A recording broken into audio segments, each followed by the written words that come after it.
Hello friends, welcome back to my channel.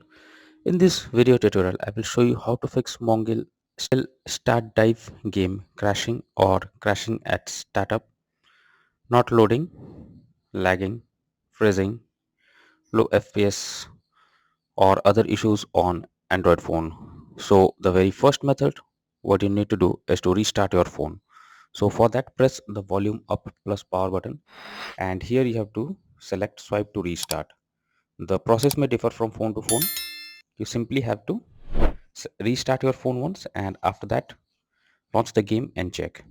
If not, next is to check your internet connection. So make sure your internet connection is stable and not fluctuating.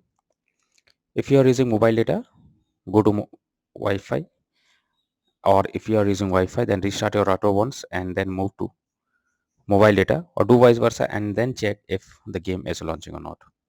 If not, next is to force stop the game. For that, click and hold the game icon, click on app info, click on force stop and then click on OK. After that, launch the game and check. If this doesn't resolve the problem, again come back. Here you have to clear the cache of the game. For that, click on storage and then click on clear cache. Once you have done this, now try to launch the game and check. If not, next is to check for the game update. For that, go to Google Play Store. In the search option, search for the game and here you have to check if there is any update available. If yes, update your game to the latest version and after that launch the game and check. If you still face the same issue, then you should install a VPN and then try to play the game. For that, go to Google Play Store. In the search option, you have to search for a VPN and you will get lots of VPN apps over here. Install any one of it. After that, log into the VPN app, change the location and after that try to launch the game and check. Next is to check if your phone OS needs any kind of update. So for that, go to settings, go below, click on system update and here you have to check if there is any update available.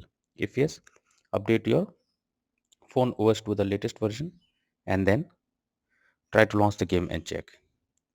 If this also doesn't resolve the issue, you should check if there is enough storage space available or not. For that, go to settings and after that here you have to click on RAM and storage and check if there is available space or not. If there is less space, you need to delete some unused apps or games or other data and then try to launch the game and check. But if the issue still continues again and again, then you are suggested to reinstall the game. For that, click and hold the game icon. Now click on delete icon and then click on uninstall. So this will remove the game from your phone. After that, again go to Google Play Store. In the search option, search for the game and after that click on the install option, and after the game is installed, now try to play the game and see if the game is opening now or not. So that's all for now in this video. Thank you.